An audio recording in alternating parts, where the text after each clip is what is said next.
Gonna riff today on some things that have happened in the tabletop role-playing game community as of late. Specifically the tabletop role-playing game industry as of late. We've had some pretty big news coming out of Wizards of the Coast. I've been avoiding talking about Wizards of the Coast for a while now. Jeremy Crawford and before him Chris Perkins have both announced that they are leaving Wizards of the Coast. Actually, Chris Perkins is already gone as far as I know. And by the time you see this, Jeremy Crawford will probably be out the door too. I guess that's kind of a good thing for D&D. It looks to me, this is just my take on what's going on. It looks to me like Wizards of the Coast is cleaning house. They got a new CEO recently, beginning of the year. Kyle Brink was replaced, and it just goes on and on and on and on and on. And the other news, and I'm not trying to gloat because I'm sad a little bit for the guy being unemployed, but Chris Cow recently announced that he was leaving Wizards of the Coast as well. And to me, that signals the fact that there has been a regime change at Wizards of the Coast. And as of the great OGL debacle of 2023, and if you're familiar with your recent role-playing game history at all, you know that means that Wizards of the Coast attempted to change their Dungeons & Dragons open gaming license to do some really unfriendly things to third-party publishers and other people who create content for D&D. And yeah, it wasn't pretty. I'm kind of glad that's over with because, yeah, about a month into that in 2023, January 2023, we were all like clinging to our devices waiting to hear the latest D&D news. In fact, I can remember having a regular roll. I can remember having a regular roll of channels that I would check on daily for updates just to see if anything new had popped up. And yeah, they capitulated back in January 2023, and that's amazeballs. And then the fallout from that and the public relations nightmare began, or continued in earnest until we finally got rid of pretty much everybody that was involved in said just here recently. The last of the last are gone from Wizards of the Coast, and I'm happy for them. I hope they do well wherever they go, and I'm sure Jeremy Crawford, when he decides he wants to work again, he'll get picked up by somebody. Same thing with Chris Perkins. Chris Perkins is a great guy before all this happened. In fact, I kind of felt bad for him when the whole OGL thing went down because it seemed like he didn't really... He wasn't one of the people pulling the strings, I'll just put it that way. Chris seems like a really awesome guy. Yeah, with Jeremy Crawford and some of the other goof troop gone out of Wizards of the Coast, it really signals to me, at least, that the company's going in a different direction. They aren't necessarily on the best footing. In fact, if I'm being honest, Wizards of the Coast reminds me a lot of the way TSR looked right before second edition ended and the company got sold to Wizards of the Coast and third edition began. I think we're right at that crux of that kind of tipping point between old edition and whatever's going to come next for the company. Now, the kicker here is Wizards of the Coast also has to prove that they can make money again. And I don't know, there's a lot of conjecture on what the sales of the newest iteration of D&D look like. I'm not going to speculate on that. I am not a financial analyst. I am not a business guy per se. We'll see what happens. That's I say that a lot about a lot of things, but honestly, that's all we can do sometimes is just we'll see what happens.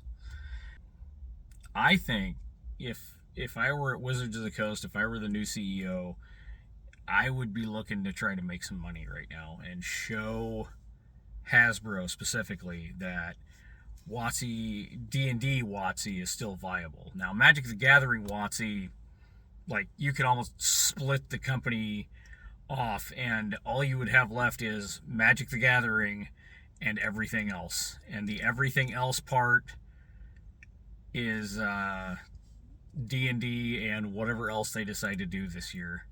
I know at one time they were talking about making another role-playing game. If I had to guess, I'd say that project has probably disappeared for good. But hey, we'll see. Maybe I'm wrong, and that's okay if I'm wrong. I see recently they hired a new executive producer of D&D. I'll have to double check that one.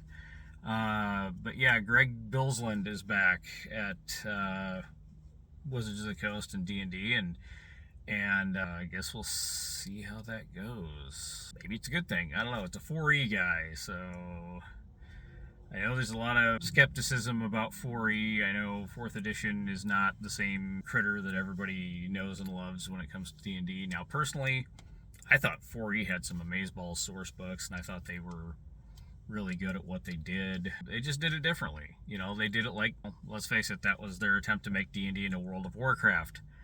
Ironically, the new CEO at Wizards of the Coast happens to be a former Blizzard exec who worked with World of Warcraft and several other games that were highly successful over there, which is kind of why I suspect, now again, this is just me speculating, I don't have any inside knowledge, but I was right about Jeremy Crawford leaving this year. I suspect we're going to see D&D become more like a massively multi-online role-playing game like World of Warcraft. I think the MMORPG days are coming real fast.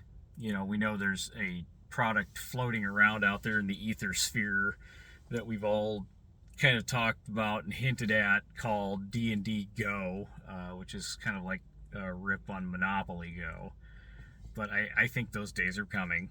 Obviously, it's not their big virtual tabletop, Project Sigil, where they recently had to let 30 poor souls go, and they're now manning it with the tiny little skeleton crew over on D&D Beyond as a perk. I feel sorry for the 3 people that they kept. Yeah, they've got their work cut out for them. And again, it's all about Wizards of the Coast, D&D Wizards of the Coast, showing that they can make money again.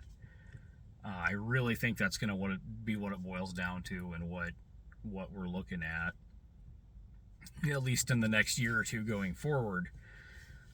What I ultimately think is going to happen to D&D, and I know some people are going to disagree with me on this, and it's I'm not trying to start a huge argument here, but I think what's going to happen to D&D going forward is around about 2027, 2029, somewhere in that ballpark, Hasbro's just going to pull the plug, and it's going to be whatever D&D IP stuff they've got going on. So D&D the toilet paper, D&D the beard oil, which, beard oil,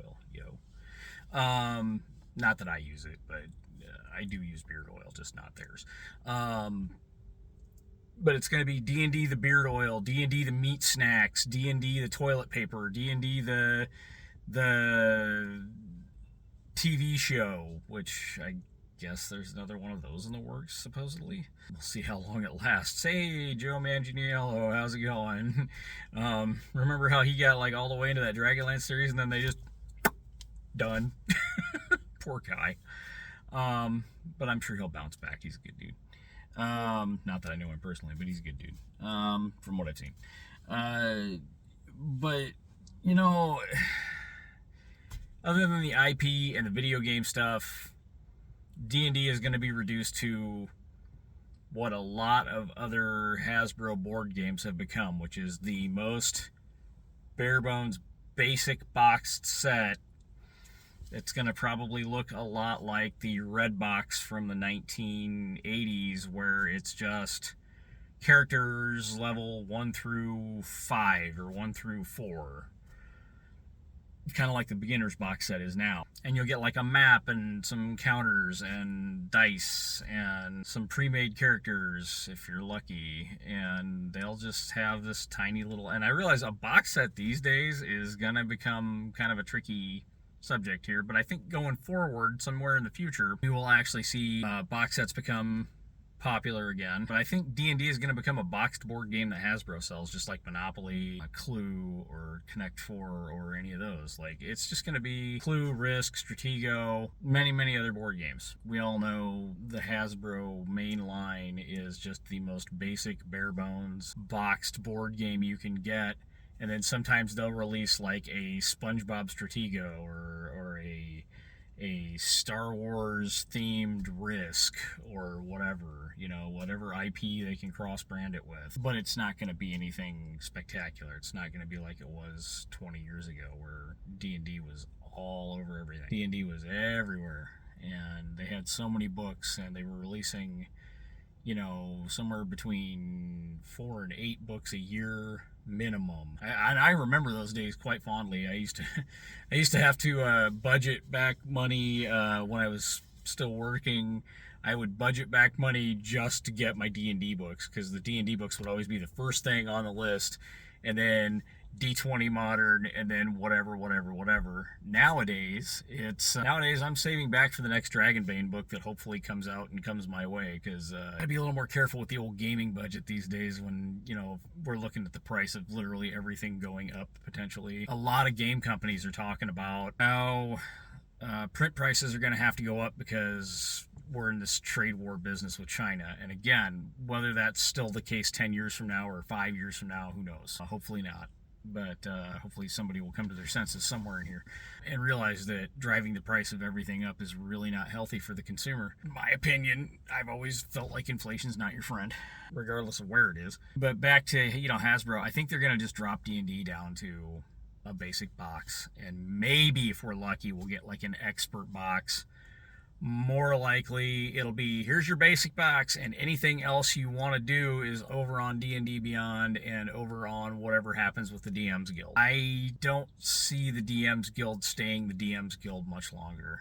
I think that's the one that everybody's kind of missing out on, is that the DMs Guild is going to change. Now, how it changes, that's another story. Maybe it gets rolled into D&D Beyond, and Roll20 just hands it over. Maybe it gets rolled into just regular drive-through RPG, which is just fine. Lord knows there are enough indie 5e products out there on drive-through RPG to last a lifetime as it is. But I think we're going to get a basic game, and if we're lucky, a really basic open game license and SRD to do kind of wherever we want with it. Because I think, honestly, Wizards of the Coast seems like they're going to just focus on stuff they know they can make money with, and then D&D, the game itself, might be going kind of by the wayside, which is weird, but I can see it working that way for them. But that's just me. That's the tinfoil hat talking.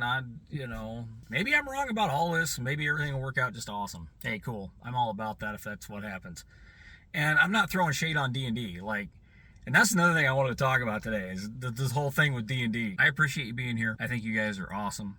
Keep gaming with whatever game it is, whatever system it is, whatever style you play in. Enjoy it and enjoy each other. And that's what we're here for. Is just be cool. And I'll see you in the next video.